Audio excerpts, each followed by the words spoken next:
Sois élevé, roi des rois, au nom de Jésus. Amen. Alléluia. On va aller rapidement, Job 33 à partir du verset 14. La Bible dit, Dieu, on y va, 1, 2, 3.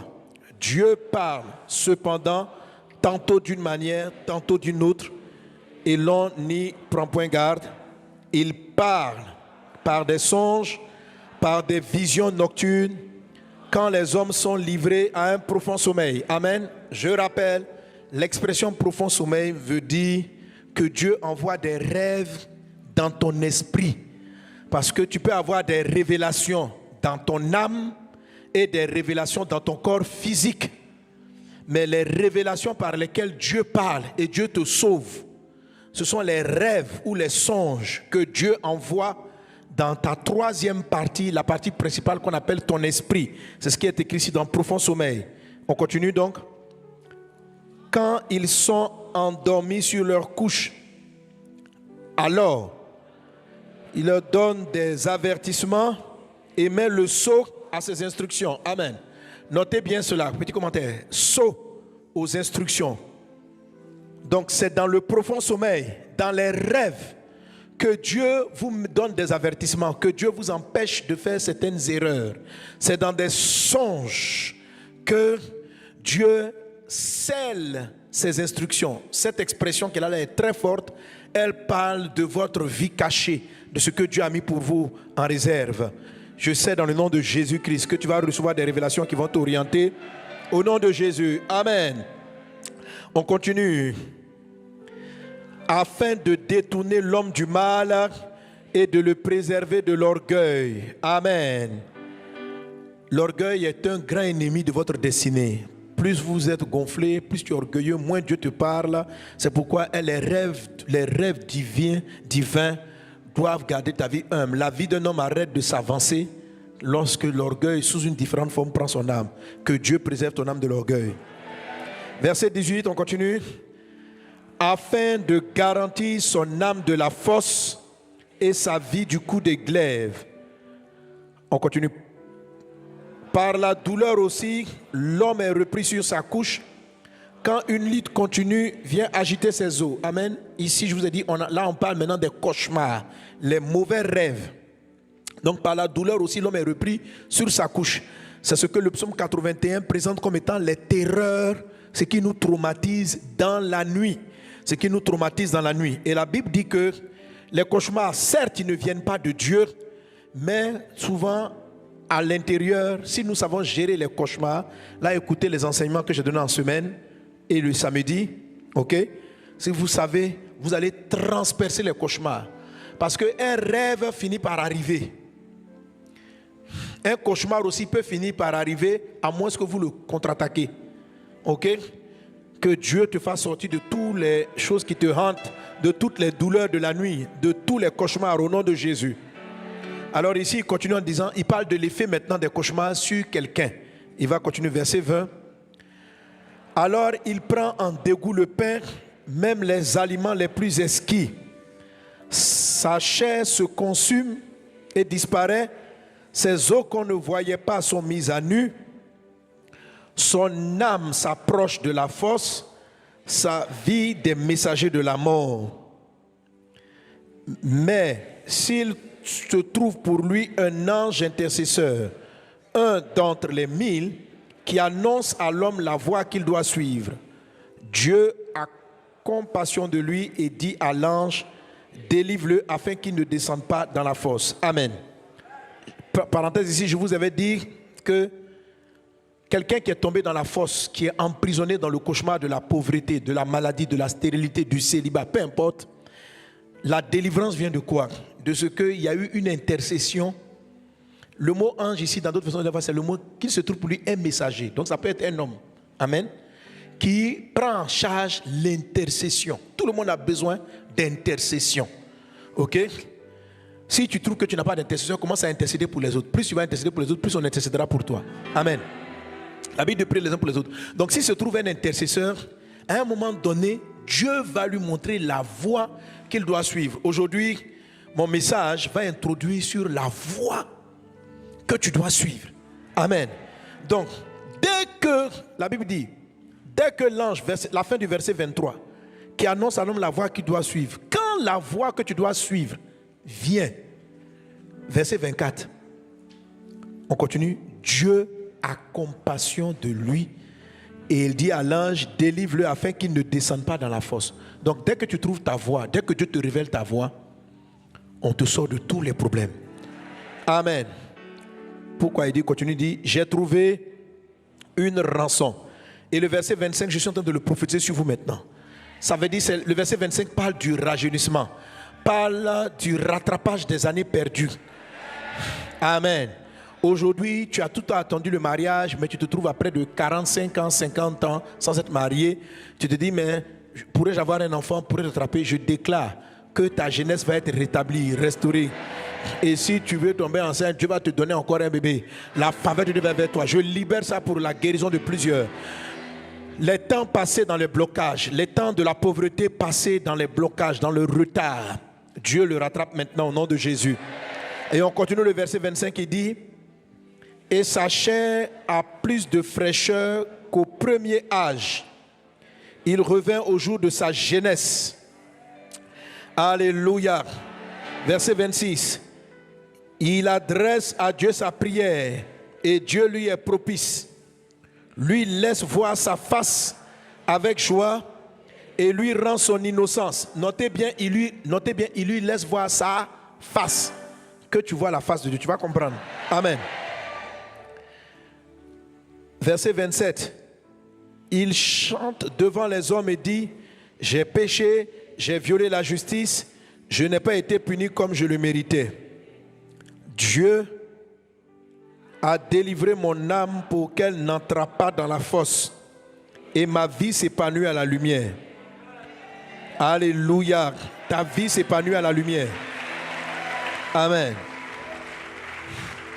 Voilà tout ce que Dieu fait 2 fois, 3 fois avec l'homme. Amen.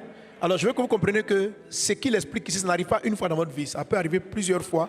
Donc, quelle que soit la forme de la force qu'elle a prise, si c'est une force financière, c'est-à-dire que tu as un trou financier, Dieu utilise le même procédé. Rêve, qu'est-ce que tu dois faire, où tu t'en vas, et puis il a compassion et te fait sortir de la force financière. Force maladie, force de la... En tout cas, quelle que soit la forme de la force, la voie que tu dois suivre, Dieu a compassion, il prend cela en rançon et puis il te dirige. Et les années que tu as perdues dans la fosse, il rattrape, il te rajeunit.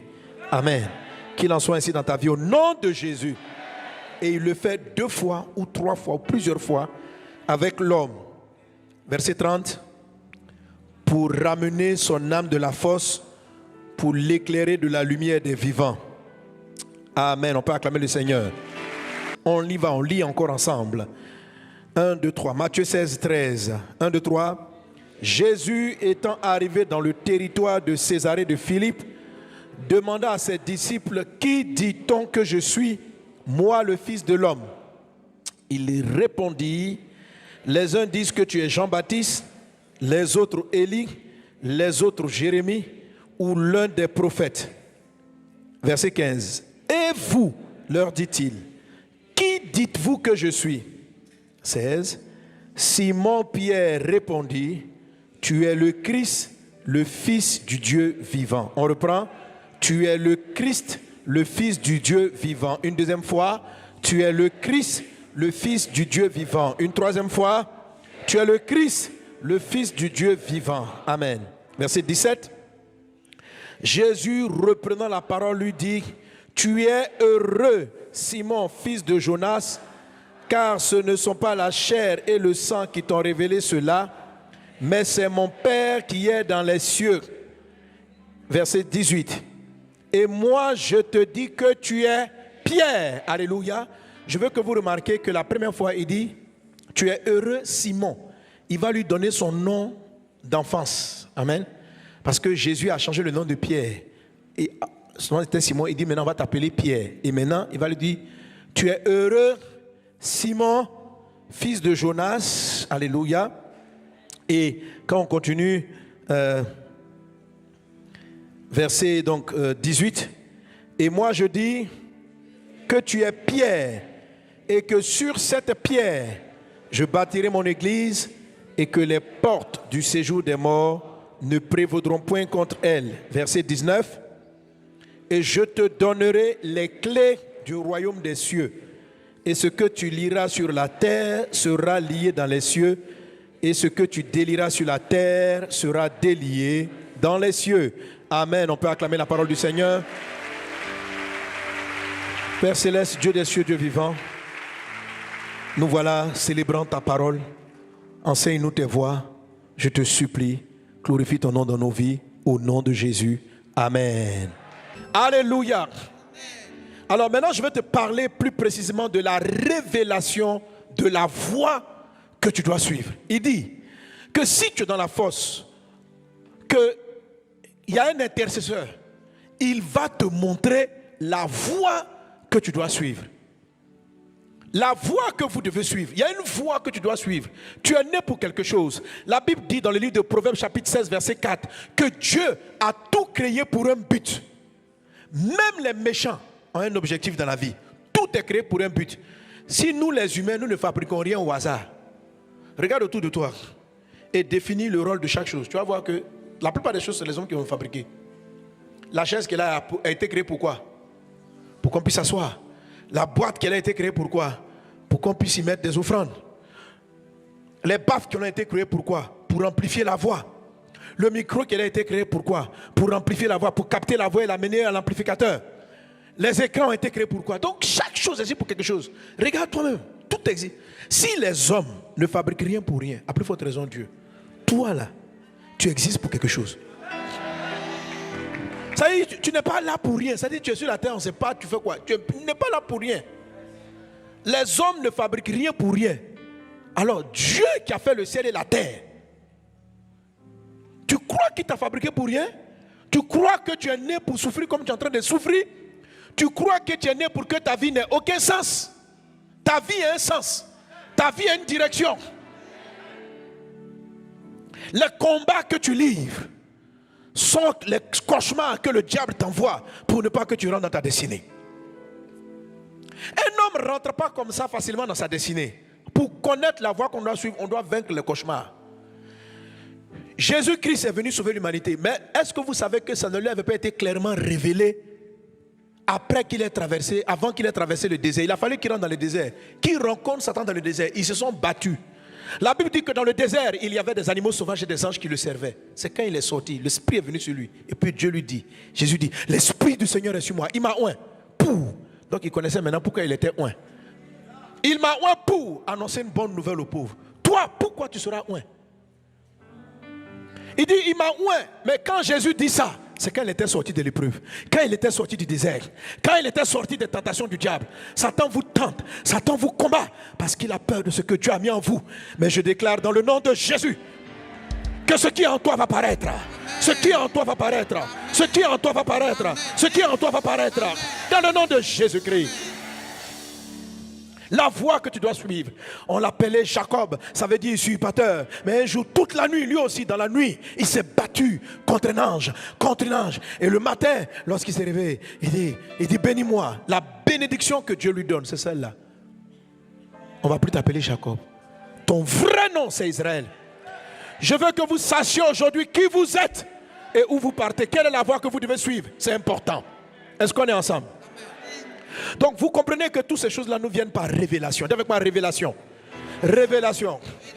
Donc je viens de finir 5 secrets pour augmenter ces révélations. Maintenant je vais te parler des révélations principales. La révélation de ta vie. Reçois-la au nom de Jésus-Christ. Comment on la reçoit et comment on marche dans cette révélation. Et c'est là qu'on arrive à Matthieu chapitre 16. La Bible dit dans cette histoire que Jésus-Christ a posé une question à ses apôtres, à ses disciples. Les gens disent, je suis qui? Et chacun a commencé à répondre d'une manière ou d'une autre. Et il est arrivé après, et vous, qui suis-je pour vous? Qui suis-je? Chacun a répondu d'une manière et d'une autre. Mais arrivé à Pierre, Pierre dit, tu es le Christ, le Fils du Dieu vivant. Dès qu'il a dit, tu es le Christ, le Fils du Dieu vivant, Jésus était comme étonné. Il dit, mon petit, Simon, Simon, ce que tu viens de dire, ce n'est pas la chair,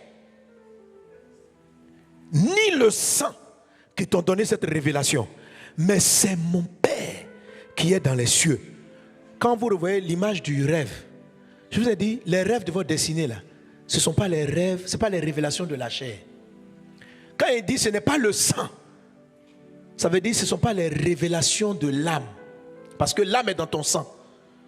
Mais il dit, il n'a pas dit ce n'est ni l'esprit. Il dit ce n'est ni la chair ni le sang. Ça veut dire que le Père a parlé à ton esprit pour te dire qui je suis, moi Jésus. Alors quand on lit de la sorte, on ne comprend pas. Parce qu'on dit, mais Pierre a dit quoi même de spécial? Il a dit que Jésus est le Christ. Nous tous on est au courant. Alors, il faut savoir, il faut comprendre ça dans le contexte. Le Christ pour les Juifs, c'est le Messie annoncé par les prophètes depuis Moïse. Celui qui allait venir les sauver. Celui qui allait venir les délivrer. Donc, dans toute leur marche, Israël courait, cherchait le Messie. Donc, le fait que Pierre l'ait reconnu comme étant le Christ, c'est une grande chose. À l'époque, les gens l'appelaient seulement Jésus. Jésus, Jésus, tu es Jésus, tu es Jésus. Pierre a compris. Donc nous, parce qu'on lit l'histoire maintenant, après on dit Jésus-Christ, Jésus-Christ. Mais tout le monde ne savait pas que Jésus était le Christ. Alors quand Pierre dit tu es le Christ, wow, c'est une révélation. C'est une révélation. Et Jésus lui dit, parce que tu as eu la révélation, il dit ceci, tu es heureux. Dans la vie, vous ne serez pas heureux à moins d'avoir eu la révélation du Christ. Tu es heureux. Tu es heureux de savoir ça. Tu es heureux que mon Père te l'ait révélé. Il y a des révélations qui vont vous rendre heureux, heureuse dans votre vie. Et la révélation principale qui donne le bonheur, c'est connaître Christ. Tu es heureux, Simon, fils de Jonas. Et puis il va continuer. Il va dire tu es Pierre. Pierre, c'est son nom. C'est ça on a écrit, c'est ce qu'il a écrit en P majuscule. Tu es Pierre. Ça c'est son prénom. Et puis la deuxième phrase, sur cette pierre, c'est P minuscule. Certaines versions vont dire sur ce caillou, sur ce rocher. Ça veut dire que la révélation du Christ est un rocher. Il dit, sur ce caillou-là, je bâtirai mon église. Et le diable et l'enfer, les portes de l'enfer, ne pourront rien faire. Mes fils et mes filles dans la foi, écoutez-moi. Il y a une révélation quand vous l'obtenez. Tu as entendu parler de Jésus, mais tu ne sais pas qui est Christ. Quand tes yeux spirituels s'ouvrent et que tu vois le Christ, Dieu est capable de bâtir quelque chose que Satan ne peut pas vaincre. Il dit, sur cette pierre, sur cette révélation, je vais bâtir mon église. Et aucune porte de l'enfer. Je veux dire à quelqu'un, si Satan arrive à détruire ton entreprise, ta vie familiale, c'est que ta famille n'est pas bâtie sur Christ. Si tu tombes malade, c'est que ta santé n'est pas bâtie sur Christ. Tout ce qui est bâti sur la révélation de Christ, Satan ne peut rien faire contre. Aucune porte du séjour des morts. Cet enseignement, que vous allez le comprendre, vos foyers seront bâtis sur le Christ. Vos entreprises seront bâties sur le Christ. Ce qui est bâti sur Christ, Satan ne peut rien faire. Certains ne comprennent pas bien, mais vous allez comprendre. Ton amen, dis, mais le passé, il parle de quoi? Je suis dans la phase introductive. Connais le Christ. On dit, mais ce n'est pas la même personne. Non. Jésus. Alléluia. Tous ceux qui marchent, la plupart d'entre nous ici, vous marchez avec Jésus. Mais vous ne marchez pas encore avec Christ. C'est la même personne. C'est la même personne. Il n'y en a pas deux. Comment je vais t'expliquer? Jésus-Christ, c'est comme les deux faces d'une même pièce. Qui a une pièce? Quand vous avez une pièce d'argent, ma fille, tu as une pièce pour moi? Tu me prêtes ou tu me donnes? Je vais te redonner. Amen. Dans une pièce d'argent, vous avez un côté qu'on appelle pile. Et puis vous avez un côté qu'on appelle face. Il dit, vous avez dans Job 33, il a dit, il lui montre sa face. Sa face. Amen. Il lui montre. Il dit que quand Dieu te fait sortir de la fosse là, il te montre sa face.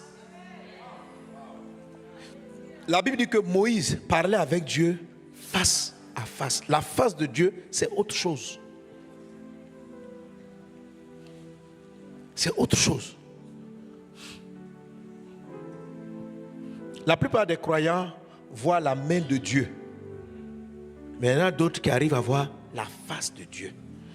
Alors, généralement, quand vous cherchez, vous priez Jésus, ce que vous voyez, c'est le côté pile.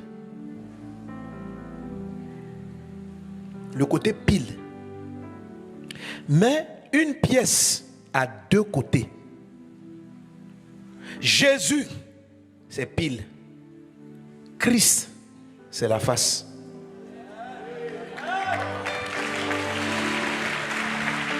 Amen. Tant que tu n'as pas retourné, et c'est par révélation que tu arrives à retourner la pièce de Jésus-Christ. Tant que tu n'as pas retourné la pièce, tu ne vois que le côté Jésus et tu n'arrives pas à voir la révélation du Christ. Si tu n'as pas la révélation du Christ, que tu as seulement la révélation de Jésus, tu seras sauvé, mais tu ne seras pas solide. On est sauvé par la face, par le côté pile. Mais on est affermi, délivré, on rentre dans sa destinée par le côté face qu'on appelle Christ de Jésus. Ça veut dire Jésus là, c'est pile. Christ c'est quoi? C'est face. Quand on dit Jésus Christ là, c'est pile et face, face pile. D'une même pièce. C'est la même personne. C'est la même personne. Mais il y a des gens qui marchent avec Jésus, ils ne voient qu'un côté de Jésus. Et il y a des informations de leur vie qu'ils n'ont pas. Alors, quand Pierre a compris que, parce que les pierres, les apôtres là, lorsqu'ils marchaient avec lui, ils ne connaissaient que Jésus. Ils marchaient avec Jésus. Et maintenant, par révélation, Dieu lui dit, Dieu a dit, explique à Pierre, le Jésus avec qui vous marchez là, c'est le Christ. Et puis il dit, tu es le Christ. Quand il a dit tu es le Christ, Jésus était émerveillé. Et Jésus a dit, tu es Pierre. Ça veut dire quoi, tu es Pierre? Son nom d'enfance, c'est Simon.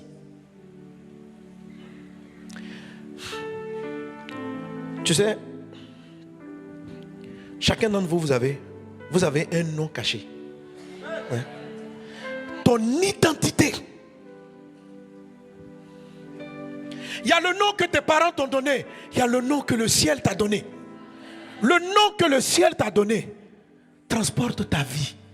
Transporte ce que tu vas devenir. La première fois que Jésus rencontre Pierre, il lui donne son nom. Pierre ne sait pas pourquoi. Ils sont en train de puis il dit, toi tu t'appelles comme Simon, on va t'appeler Pierre. Et puis ils sont passés. Quand Pierre a dit, tu es le Christ. Quand Simon a dit, tu es le Christ, j'ai regardé et dit, waouh. Il dit, toi, comme tu dis, moi je suis le Christ. Voilà, je te dis, toi qui tu es? Tu es Pierre. Tu n'es pas Simon, tu es Pierre. Ta maman, ton papa t'a appelé Simon. Dieu dit, tu es Pierre. Tu es Pierre. Toi qui me regardes, tu as un nom caché.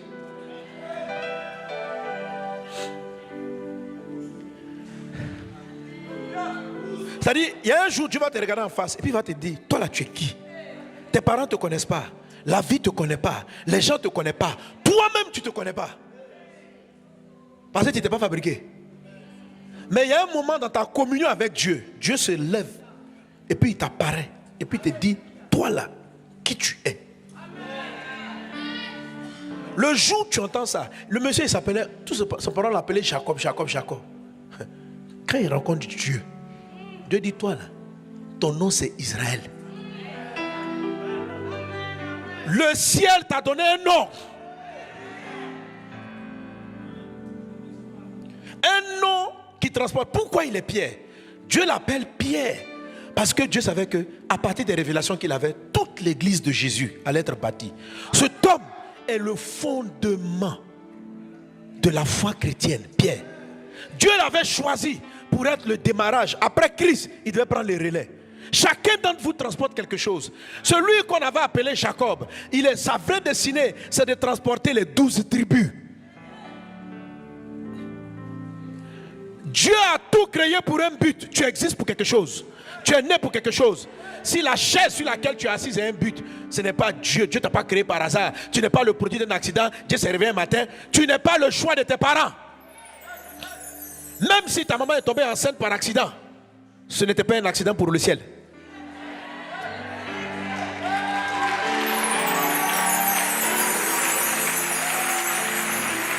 Ce n'était pas un accident pour le ciel.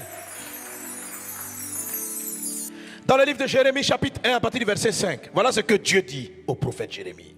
Il dit ceci. Il dit, avant que je t'eusse formé dans le ventre de ta mère, je te connaissais. Ça veut dire quoi? Avant que notre maman soit enceinte de nous, Dieu nous connaissait. Ton existence n'a pas commencé le jour où ta maman est tombée enceinte. Tu existes avant d'être un fœtus. Et Dieu te connaît. Ça veut dire quoi? Je sais qui tu es. Je sais ce que tu vaux.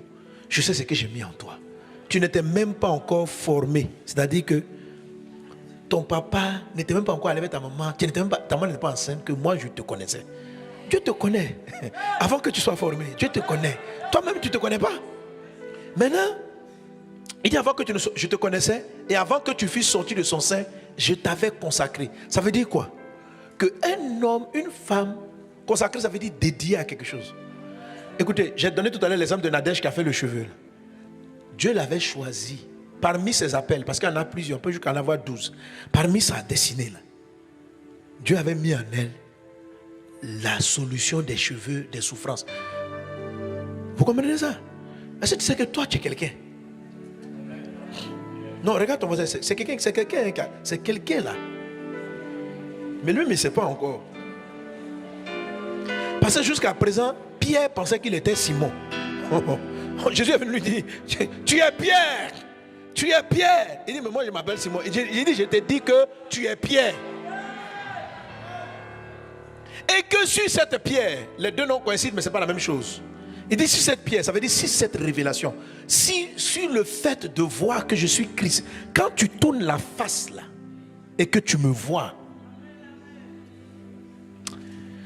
ce que je vais commencer, sur cette base, aucune porte de l'enfer. Aucune porte de l'enfer. Quand vous bâtissez sur la révélation de Christ, les portes de l'enfer ne peuvent pas prévaloir. Quand votre vie est bâtie sur la connaissance de Jésus, vous partez au ciel. Mais la maladie peut vous atteindre. Les démons peuvent vous vaincre. Jésus vous ouvre les portes du paradis. Christ vous ouvre la porte du règne sur la terre. Jésus, la révélation de Jésus efface vos péchés. La révélation de Jésus efface vos péchés, change votre vie. La révélation de Christ permet de savoir qui vous êtes. Si vous connaissez Jésus, vous ne savez pas qui vous êtes. Si vous connaissez que Jésus est mon Seigneur et mon Sauveur, tu ne peux pas savoir qui tu es encore. Seulement, tous tes péchés sont effacés. La miséricorde vient à toi. Mais après que tu as été sauvé, tu es sur la terre encore, tu fais quoi? Après ton baptême, tu es sur la terre, tu fais quoi? Tu viens à l'église le dimanche seulement? Tu lis la Bible seulement? Est-ce qu'il n'y a pas plus que ça sur la terre? Pourquoi tu te gardes sur la terre en train de lutter avec tous les péchés du monde? En train d'avoir potentiellement, tu peux rétrograder. Moi, c'est pour ça, à un moment donné, quand j'ai connu Jésus, j'ai dit, mais Seigneur, autant que je meurs en même temps pour aller au paradis, parce que je ne vois pas pourquoi je reste sur la terre. Elle dit, j'ai l'impression que de rester sur la terre pour lutter avec Satan. Mais si tu m'as sauvé dès l'instant où j'ai cru, fais-moi aller au paradis. J'ai dit, non. Je n'ai pas créé un homme simplement pour qu'il aille au paradis. Je t'ai amené sur la terre pour que tu réalises quelque chose. Tu as quelque chose à réaliser. Mais qu'est-ce que tu dois réaliser là? Ce n'est pas si tu connais qui est Jésus. c'est si tu connais qui est Christ. C'est Christ là qui fait la différence. Connaître Jésus te sauve. Connaître Christ te révèle à toi-même. Quand il a dit tu es Christ, Jésus dit toi aussi tu es Pierre. Il dit je ne suis pas Simon. Hein? Jésus dit tu es Christ. Il dit tu es Pierre. Qui es-tu ma fille? Qui es-tu? Le jour où tu seras capable de te lever et puis dire j'ai vu Christ, tu entendras. Voilà qui tu es. Tu dis mais je ne suis pas Maïmouna. On dit non. Ça c'est le nom que tes parents t'ont donné le jour où ils t'ont vu. Avant que tu ne sois dans le ventre de ta mère, moi je te connaissais. Et je t'avais dédié à quelque chose. Hein? Donc ce ne sont pas mes études qui m'ont dédié à quelque chose. Non, non. Les études t'ont forgé à être pharmacien. Mais moi, je t'avais déjà dédié.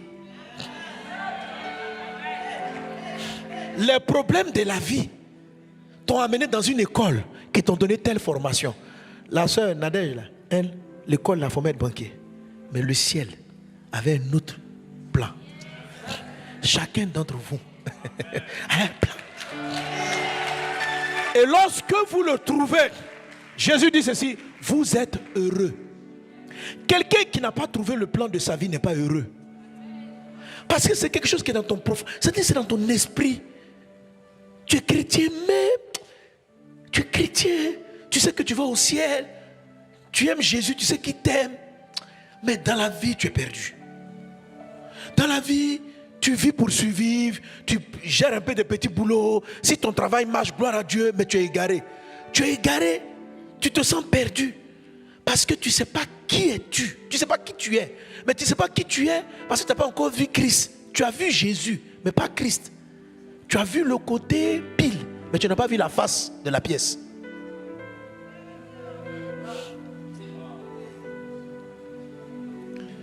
Généralement, le côté pile d'une pièce te donne la valeur de la pièce. On dit c'est 1000 francs, 100 francs.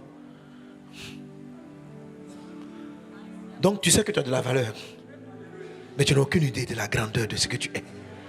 De ce que Dieu a mis en toi. Je prophétise que cette session que j'ai commencée ne finisse pas. Que chacun de vous ait la révélation.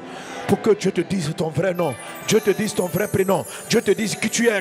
Dieu te dise qui tu es. Dieu te dise qui tu es. Dieu te dise qui tu es.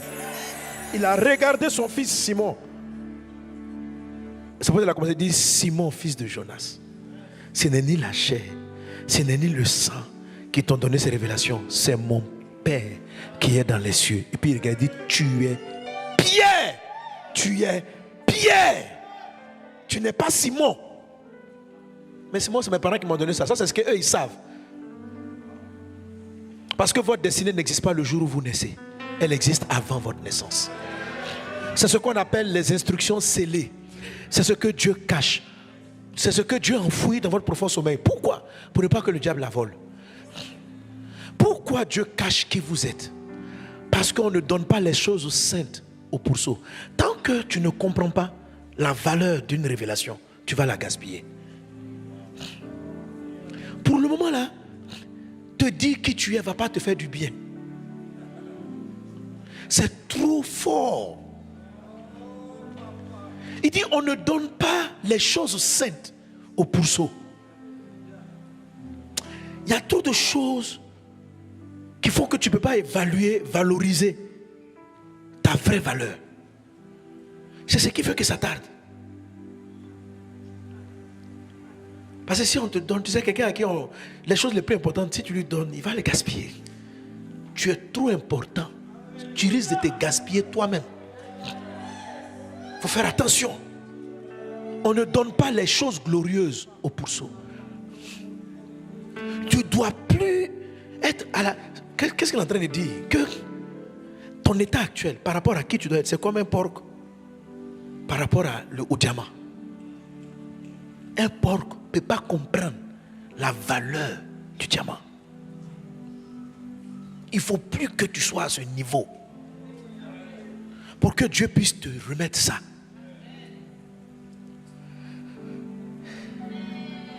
Tu es Pierre. un monsieur, on l'appelait Abraham. Dieu dit, est-ce que tu sais que je vais bénir toutes les nations avec toi? Quand Dieu arrive, il dit, voilà ton vrai nom, tu t'appelles Abraham. Quand tu es né, tes parents, ils ont un peu entendu. Et puis ils ont fait Abraham. Ils ont oublié un H. Mais c'était flou dans leur tête. Sarah, ils ont failli trouver. Ils l'ont appelé Sarai. Dieu dit, non, il faut enlever les i là. Ton vrai nom, c'est Sarah. Et ses parents sont forts, ils ont failli voir clair. Mais ils ont mis i. Dieu dit, pourquoi vous avez mis i? Mais c'est autant marqué, je lui dis qu'elle n'est pas Sarai, elle est Sarah. Papa Isaac a appelé son fils Jacob. Papa Isaac ne connaissait pas son enfant. Un jour, Dieu le rencontre. Dieu dit, ton nom c'est Israël. Ce n'est pas un nouveau nom, c'est un ancien nom. Mais que tu as oublié, qui est dans tapis quelque part dans ton profond sommeil. Je suis venu prophétiser pour la résurrection, pour la sortie, pour la manifestation de ce nom. Si j'arrive au point de ce message, parce que le temps est arrivé, il dit, quand quelqu'un est dans une force, c'est parce qu'il a une grande destinée. Il dit, un jour, l'intercession va amener un ange à lui montrer la voie. La voie. La voie. La voie. Et quand tu as la révélation de la voie, tu sors de la fosse. Tu prends le chemin. Dieu trouve une rançon. Et toutes les années que tu as perdues dans la fosse, là, Dieu rachète ta jeunesse. Quand Abraham a compris que son vrai nom c'était Abraham, Dieu l'a rajeuni. La Bible dit, ce monsieur ne peut plus avoir d'enfants. Sa femme ne peut plus avoir d'enfants. Dieu les a ramenés en arrière. Dieu leur a donné des enfants. Il a vécu jusqu'à 175 ans. Il s'appelle l'Éternel. Je te dis, toutes les années que tu as perdues dans la pauvreté, dans la galère, dans la désorientation, Dieu, ton Dieu, est la révélation du Christ. Il est celui qui va te rajeunir. Il est celui qui va prolonger le jour de sa vie. Il est le maître des temps et des circonstances. Les années que tu as perdues à pleurer, à te lamenter, sont sur le point de finir. Le Dieu des temps et des circonstances vient te regarder et dit, tu es Pierre, tu es Pierre. Et il te montre le chemin que tu dois suivre. Il te montre la voie que tu dois prendre. Il est ton Dieu, il est ton créateur. Il te connaît mieux que quiconque. L'horloge du temps est dans sa main. Oui, ayez la révélation du Christ. Les années perdues ne seront rien. Car les années qui vont venir seront encore plus grandes que toutes les années que tu penses avoir perdues. Je sais que tu dis que ton âge est avancé. Mais même si tu as 100 ans aujourd'hui, découvre le Christ et tu entendras ton nom. Découvre le Christ et on te dira qui tu es. Chemine jusqu'au Christ et tu sauras qui tu es. Si tu es né de nouveau, c'est que tu as connu Jésus. Si tu as dit Jésus, entre dans ma vie, me sauver, tu as connu la première partie. Tu as connu une étape. Tu as connu le côté pile de Jésus. Maintenant, le temps est arrivé pour toi d'avancer, pour découvrir le côté, la face. Afin que le Christ ne soit pas une révélation de la chair ni du sang, mais une révélation qui vient du Père. Il dit, ce n'est ni la chair et le sang. Mon thème précédemment, c'était 5 secrets pour avoir plus de révélations. Mais il y a une révélation suprême, la révélation de qui tu es. Devant cette révélation, les autres se placent. Je veux que quelqu'un lève la voix avec moi et crie à Dieu. Et dit, Père, je veux te connaître. Jésus, je veux savoir qui tu es. Jésus, je veux connaître le Christ. Je veux connaître le Christ. Je veux connaître le Christ. Élève la voix et prie. Parle à Dieu. Dis, je veux connaître le Christ. Je vis pour connaître le Christ. Reba sakatari ando robaba. Shabra yakatari anda raba cerebra da clou. Riando roba salabra yakatari mabo.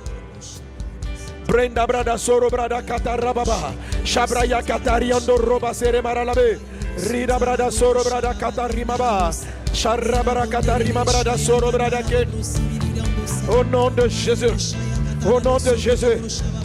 Au nom de Jésus. Rebra soro brada katarima brada sere brada gloriandere. Riando roba sala brada katarianda raba soro brada ke. Rada brada soro brada katalamaba.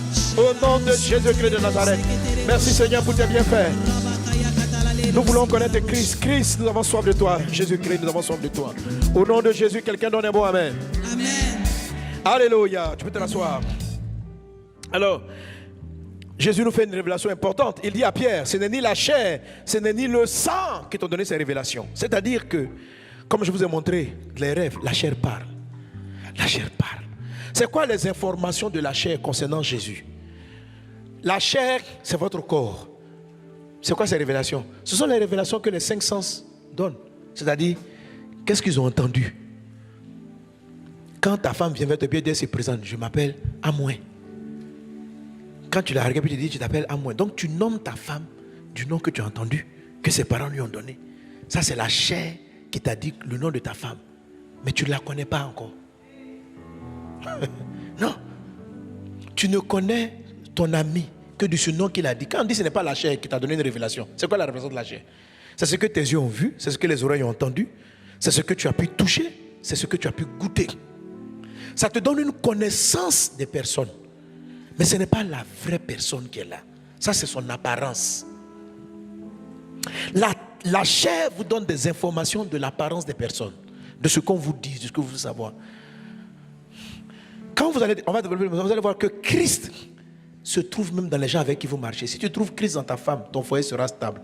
Si tu trouves Christ dans ton mari, tu vas réussir ton mariage. Si tu trouves Christ est en vous. Christ en nous, l'espérance et la gloire. Parce que Dieu est dans l'homme. Surtout quand on est né de nouveau, il est là. Mais il faut pouvoir le trouver. Et tu vas le retrouver au nom de Jésus. Christ en nous, l'espérance de la gloire. Amen. Donc Jésus dit, ce n'est pas la chair. C'est-à-dire que dans la ville, tout le monde m'appelle Jésus, Jésus. Pierre, tu n'es pas appuyé sur ces informations-là. Et puis sur ce que tu as vu de moi les 3 ans qu'on a marché pour dire qui je suis. Tu as écouté le Père. Donc, votre chair vous donne une information sur vous. Quand vous êtes né, vous êtes réveillé, tes parents t'ont dit, on t'appelle Amouanette. Tu dis, c'est ça mon nom, Amouanette. Depuis que tu es devenu Amouin. Bon, Amouanette. Ce sont tes parents. Ils ont vu ton visage. Souvent, les parents aussi donnent des noms. Hier, comme ça, voilà, peut-être qu'il est là, je le salue en même temps. Si tu es là, je te salue. Je faisais les dédicaces de livres comment on appelle l'événement? Au Love Tour. Donc, quand on a fait les dédicaces, il y a un frère qui est venu m'amener son livre. Il s'appelle Jean-Paul II. L'ancien pape. Ça fait 2 papes avant lui. Il y a le pape actuel, il y a eu l'autre pape. Et puis avant ça, c'était Jean-Paul II. Ok? Jean-Paul II. Il arrivait en Côte d'Ivoire. Du temps du président Oufoué. Et il me dit, je dis, tu t'appelles Jean-Paul ou Jean-Paul II? Il a bien mis le 2 là. Je dis Jean-Paul II. Il dit oui. Le jour où je suis né, le jour où le pape Jean-Paul II a visité la Côte d'Ivoire. Wow. Donc, vous voyez, est-ce que ses parents le connaissent? Est-ce que ses parents connaissent leur bébé là? Ils ne l'ont pas connu. Ils l'ont appelé du nom d'une visite. Jean-Paul II. Vous comprenez? Nos parents nous ont donné des noms à cause de leur meilleur ami, à cause de leur grand-père, de leur papa. En fait, on a beaucoup d'origines de noms. Mais ce n'est pas le nom de Dieu. Dieu t'appelle. Dieu, au ciel, là, tu as un autre nom. Tu as un autre nom. Au ciel, je ne m'appelle pas Mohamed. Je sens que même, bientôt même, ce nom-là a été valable pour un temps. Les parents vous appellent du nom, quelquefois, de leur rêve. Parce qu'ils souhaitaient que, comme l'est le prophète de la religion, de cette religion, que je sois un modèle dans ce domaine. Mais ce n'est pas ce que Dieu avait placé pour moi. Eux, ils m'ont appelé Mohamed. Mais le ciel avait un autre agenda. Tes parents t'ont appelé comment? Dis ton prénom. Mais le ciel a un autre prénom pour toi. Et le nom que Dieu vous donne, ça transporte votre vie, ça transporte votre destinée. C'est quand vous avez cette révélation, aucun démon ne peut vous arrêter. C'est-à-dire que vous êtes fort. C'est-à-dire qu'il y a comme une énergie dans votre nom. Il y a comme quelque chose, il y a comme une destinée. Vous savez où vous partez. Et votre vie commence à rouler. Parce que vous avez entendu le ciel vous dire, tu es Pierre. Que cette révélation arrive à toi maintenant dans le nom de Jésus. Mais elle est déclenchée parce que toi-même tu as vu le Christ. Quand toi tu dis, tu es le Christ, il dit, comme tu m'as vu Christ, moi je t'appelle, voilà ton vrai nom. Et ce nom-là existe avant que nous soyons formés dans le sein de la mère. Ce nom-là existe avant que vous ne naissiez. Quand l'ange visite, il y a des parents qui ont eu le privilège d'avoir le nom de leur enfant du ciel. Oui. Ce sont des cas rares, mais ça arrive. Ce fut le cas du prophète Jean-Baptiste. Maman Élisabeth est stérile, elle est très âgée, lui aussi il est vieux. Mais l'ange lui apparaît, vous dites vous allez avoir un enfant. Ok, vous l'appellerez Jean. Il donne le nom. Il dit il faut l'appeler Jean. Voilà. Et puis il donne sa feuille de route. Il est consacré à faire ceci, à faire cela. Donc lui, il a eu l'information avant que l'enfant ne soit formé. Mais la plupart des temps, on n'a pas l'information avant que nos enfants paraissent. Ok? Mais ça arrive. Alors, c'est pour ça, comme son nom lui est donné, dès qu'il naît, les voisins sont inspirés par le diable. Ils viennent changer le nom. Il dit non, on n'a qu'à l'appeler du nom de son papa. On n'a qu'à l'appeler. Maman Elisabeth s'est levée et dit niette. Non, pas possible. On l'appellera Jean. Parce que lui, il devait avoir très vite sa feuille de route. Mais la plupart d'entre nous, on n'a pas très vite notre feuille de route. Certains, ça apparaît très tard. Quelqu'un comme Abraham, ça apparaît à près de 75 ans. À l'âge de 75 ans, ça a commencé. Pour toi, ça commence maintenant. Il y en a d'autres, ça commence à la naissance, comme Jean-Baptiste. On ne peut pas dire à quel moment tu vas nous appeler. On ne peut pas dire à quel moment tu vas nous appeler. Mais c'est le nom là que Dieu a fait sonner dans le ciel qui t'a amené à l'église. Tu sais ça? Parce que le jour où tu entends... En fait, tu entends, mais tu ne sais pas que tu as entendu. Mais ça te parle. Tout ton être intérieur réagit à ce prénom. Que Dieu t'appelle, que Dieu te parle. Tu es béni dans le nom de Jésus. Alléluia. Amen. Amen. Qui veut entendre son nom? Qui veut connaître le Christ? Tu veux ça? Alléluia. Alors Jésus va dire ceci, ce n'est ni le sang. Le sang c'est quoi? C'est l'âme. Donc, c'est le nom que les gens vous donnent après vous avoir fréquenté. Ou bien c'est l'image que les personnes ont de vous après vous avoir pratiqué. Quand vous pratiquez, vous appelez des gens d'une sensation émotionnelle. Par exemple, il y a des gens, quand vous les voyez arriver, ils ressemblent à la joie. Tu vois? Par exemple, moi, je m'appelle Mohamed, pasteur Sanogo. Mais peut-être qu'à force de venir, de m'écouter, ton âme s'est attachée à moi comme étant ton pasteur même. Tu vous comprends? Donc quand tu me vois là, ton âme m'appelle. Tu dis, lui là, c'est mon père dans la foi. Tu comprends? Mais ça, c'est un nom d'expérience. Il y a des gens, quand tu les vois, quand ils arrivent, ils ressemblent à Balaam. C'est-à-dire que chaque fois que vous êtes ensemble, vous disputez. Donc quand tu le vois, même s'il s'appelle Gasparinien, mais ton âme lui donne aussi un nom.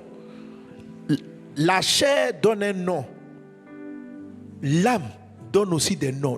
L'âme qualifie en fonction de l'effet émotionnel que tu as sur les personnes. Il y a des gens, quand ils arrivent, ils ressemblent à on va s'amuser. Tu vois, non? Donc quand tu vois bien son visage, tu commences à rire en même temps. Hé mon gars, tu es arrivé. Ton âme lui a donné un nom. Est-ce qu'on est ensemble? Donc l'âme, alléluia. Amen. Alors Jésus dit à Pierre, ce n'est pas les informations de la chair qui t'ont donné mon nom, mais qui je suis, ni du sang. C'est pas parce que ça fait des années que tu marches avec moi que tu sais qui je suis. Ce que tu viens de dire ne vient pas de l'expérience. Donc vous pouvez avoir l'expérience de votre conjoint, mais ne pas le connaître. Vous allez le connaître. On qualifie un mari en fonction du temps qu'on a passé avec lui. On qualifie des amis en fonction du temps qu'on a passé avec eux. Mais la qualification du ciel n'a rien à voir avec celle de la chair, ni celle du sang. Elle vient directement du ciel. Quand tu l'entends, si tu sais ça, tu ne peux pas dire, c'est mon mari, je le connais. Tu ne le connais pas. Tu connais son âme, mais tu ne le connais pas. Parce qu'il est aussi un esprit. C'est ma femme, je la connais. Tu connais son âme, mais tu ne la connais pas.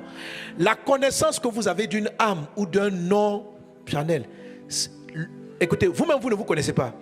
La plupart d'entre nous, nous sommes des réactions. C'est-à-dire, nous avons le caractère de ce que la vie nous a fait. Donc, on se présente comme étant une réaction. Les gens t'appellent courageux. Tu es devenu courageux peut-être pour te battre contre tout ce qui t'a blessé dans la vie. Il y en a qui sont... quand on les demande, ils disent non, moi je suis timide. Mais pourquoi tu es timide? Dieu t'a jamais appelé timide. En fait, tu l'es devenu en réaction à certaines blessures. Tu as commencé à raser les murs parce que peut-être plus tôt on t'a rejeté. En fait, quand on dit lui là il est comme ça, en fait tu es quoi? On est la résultante de ce que la vie a fait de nous. Notre identité émotionnelle actuelle est une identité de réaction.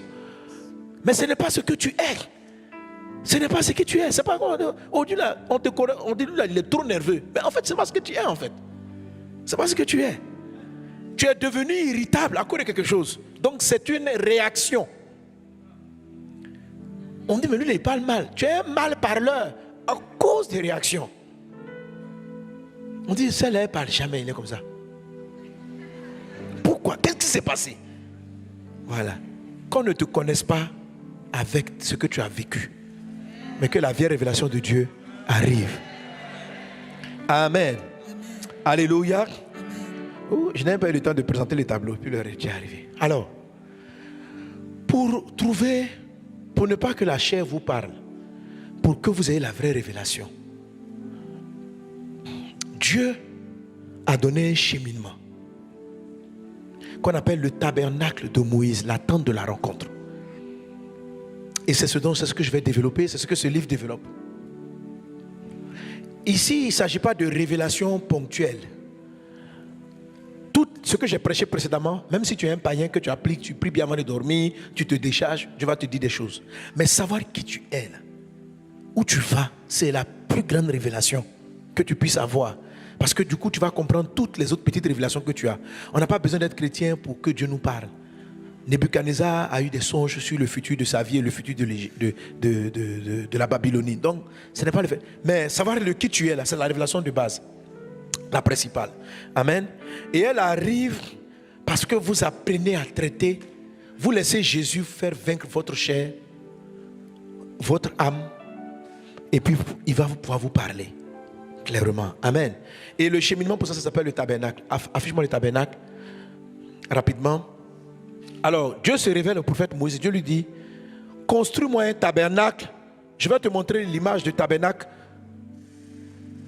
selon la révélation du ciel. Donc, au paradis, au ciel, il y a une route que nous tous on emprunte.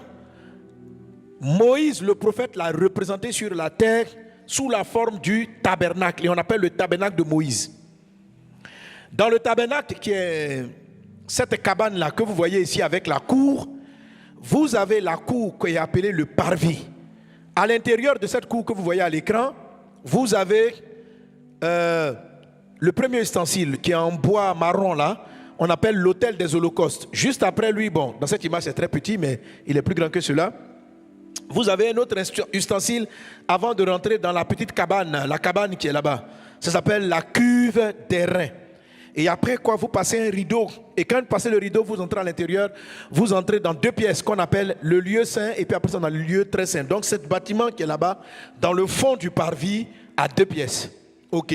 La Bible dit que si quelqu'un veut rencontrer Christ, il faut qu'il quitte dehors pour passer ces différentes étapes. Donc, Moïse a vu ça au ciel. Et il a représenté ça sur la terre. Donc c'est le cheminement de tout homme sur la terre. Chaque homme sur la terre, là où tu es, ta vie est positionnée quelque part. Et en fonction de ta position, tu as une révélation du Christ. Soit tu connais Jésus, soit tu connais Christ, soit tu ne connais même pas ni Jésus ni Christ. Il dit que... Alléluia. Amen, amen, amen. Alléluia. Parmi nous qui sommes assis ici, il y a un groupe de personnes que Dieu appelle les gens du dehors. Ne sois pas une personne du dehors. Si c'est ta position spirituelle aujourd'hui, il faut que tu quittes dehors. Éphésiens chapitre 2 verset 19, Dieu dit, vous n'êtes plus des gens du dehors. Le dehors dont il est question, c'est le dehors par rapport au tabernacle. Donc vous avez Éphésiens 2, 19. Ainsi donc, vous n'êtes plus étrangers des gens du dehors. Dis avec moi, je quitte dehors. J'entre à la maison. Je viens dire à une personne, tu dois quitter dehors. Qui est dehors? Les païens. Ceux qui n'ont pas donné leur vie à Jésus. Ceux qui sont à l'extérieur du tabernacle sont ceux qui ne sont pas nés de nouveau. Et on a différents groupes là-bas. Il y a des gens qu'on appelle les chercheurs de Dieu. Ils sont proches de la clôture. Ils tournent autour de la clôture. Ils veulent connaître Dieu. Ils fréquentent l'église. Mais ils aiment encore les choses du monde, les choses du dehors. Il vient à l'église, mais il est voleur. Il vient à l'église, mais c'est un menteur. Il vient à l'église, mais il cherche les femmes. Il vient à l'église, mais il cherche garçons. Il vient à l'église. Ce sont des gens de dehors. Dieu va, quitte dehors. Quelqu'un qui est dehors est charnel. Comment le ciel peut te révéler qui tu es? Tu n'auras d'informations sur ta vie que ce que tu vois dehors. Dans les gens du dehors, il y a ceux qui sont sur ma droite là. Eux, ils sont très loin. Dans l'alcool, dans la boisson. Elle dit, Dieu même, il ne s'en occupe même pas. Quitte dehors. Dis à un voisin, rentre à la maison. Oh, vous ne parlez pas bien. Rentre à la maison. Rentre à la maison. Alléluia. Les gens du dehors ne sont pas sauvés. Les gens du dehors, s'ils meurent, ils ne vont pas au ciel. Les gens du dehors marchent avec le diable. Qu'ils aient un bon cœur ou pas, ils sont tout simplement charnels. Il y a des gens dont la chair a de bonnes dispositions, mais tu es tout de même charnel. Tu as besoin de Christ. Et tu as besoin de passer par la porte d'entrée du parvis.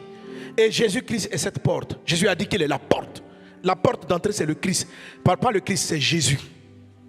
C'est quand tu passes le rideau là, d'entrée là, c'est là que tu rencontres Jésus. C'est là que nous avons tous donné notre vie au Seigneur Jésus. Maintenant, de la porte d'entrée, là, comme donnez-moi une autre image où on voit la porte d'entrée dans le tabernacle, dans le parvis. Cette image que vous me donnez là, elle est couverte par... Voilà la porte d'entrée, ok? Quand vous passez par la porte d'entrée, Jésus est la porte d'entrée. Jésus est la porte d'entrée. Maintenant, qui est le Christ? Christ, c'est quand vous commencez à entrer dans la maison qui est dans le fond. Quand vous avez rencontré Jésus, amen. Bon, reviens à l'autre image là, elle est plus jolie. Non, mais cette image là, il y en a une autre. Où on voit les gens qui dansent là. Voilà, amen. Là, on voit le rideau d'entrée. C'est bon, ça va? Vous préférez ça aussi, non? Amen. Il y a ceux qu'on appelle les gens du monde. 1 Jean 2,15. Si quelqu'un est dans le monde, si quelqu'un aime le monde et les choses du monde, l'amour du Père n'est pas en lui.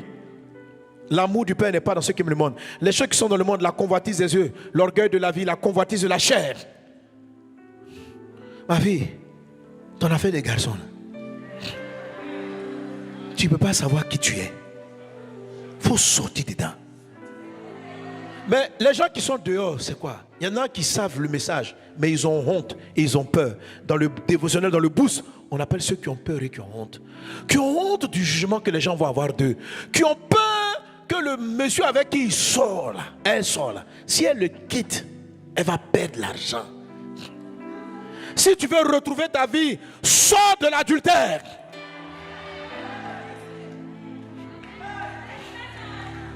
Si tu veux être sauvé, tu veux savoir qui tu es.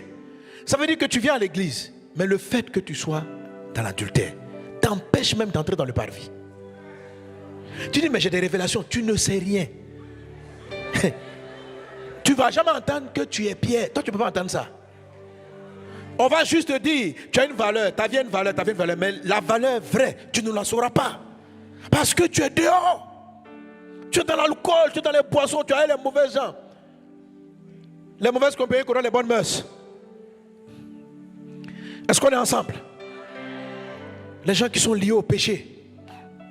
Et puis il y a ceux qui sont dehors qui ont honte. Moi j'étais dehors, j'avais honte. À un moment donné, l'évangile m'a touché. Jésus m'a touché. Mais j'avais honte. J'avais peur. Premièrement, la peur de mes parents. Qu'est-ce qu'ils allaient faire? Deuxièmement, j'étais un bluffeur, j'étais un frimeur, frère. Je vis dans ma ville. Il ne faut pas jouer à mon maître. À Daloa, à mon époque. Daloa. Jeune. Mais les filles là, oui. Mais que Dieu nous a délivrés, heureusement. Oui, j'ai été sauvé. Mais j'ai été sauvé. Donc quand j'étais dans ma vie, j'avais honte. Il ne faut pas que les gens sachent trop, tu vois, non?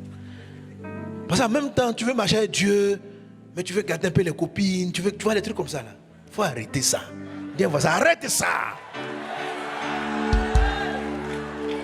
Il y a certains, non, si je les laisse, qui va payer mon loyer?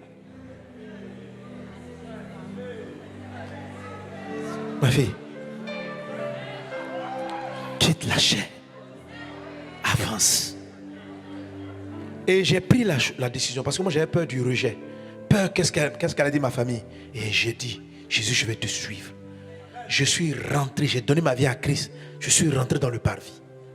Je suis rentré dans le parvis. Mais vous savez, quand vous entrez dans le parvis, quand vous regardez la cour, là, les gens du parvis, ils sont chrétiens, hein? Mais si la pluie tombe dehors, la pluie tombe aussi, c'est-à-dire que la pluie vous mouille dehors comme dans la cour. Le soleil vous brûle dehors comme dans la cour. Un chrétien qui est dans le parvis est sauvé, il va au ciel. Il a rencontré Jésus. Mais c'est le genre de chrétien, ils ne voient pas trop la différence entre leur vie quand ils étaient païens et leur vie chrétienne. À part qu'ils ont choisi le Christ. Mais en termes de résultats, ils ont même l'impression que quand ils étaient dans le monde, ils étaient même plus efficaces. Ils sont les gens du parvis. Dans les gens du parvis, il y en a qui sont dans le parvis, mais au lieu d'aller à l'autel des holocaustes, ils ne sont pas arrivés à l'autel. Et eux, ils sont vers la clôture. C'est-à-dire, ils sont rentrés dans le parvis, et puis ils retournent dans la clôture. Et ils sont sur la clôture, ils causent avec leurs camarades du dehors. Ce sont les parvisards. Et il y en a là-bas qui sont des doyens du parvis. C'est-à-dire, c'est les chrétiens. Ce sont les chrétiens. Tu sais que tu dis tu crois en Jésus, je crois en Jésus, mais lever la clôture. En même temps, il y en a même qui sont montés sur la clôture. Leurs pieds. Tu dis, mais tu fais quoi à la clôture? Leurs pieds. C'est-à-dire, ils ont cru en Jésus. Un jour, ils sont venus à l'église, ils ont donné leur vie à Jésus. Maintenant, ils ont donné leur vie à Jésus. En même temps, ils ont un pied, ils vont en boîte de nuit, de façon. Ils sont un peu à l'église. Samedi soir, ils ont beaucoup d'alcool chez eux à la maison. Ils boivent, ils se tapent la nuit d'une manière. En même temps, allez, on ne sait pas trop.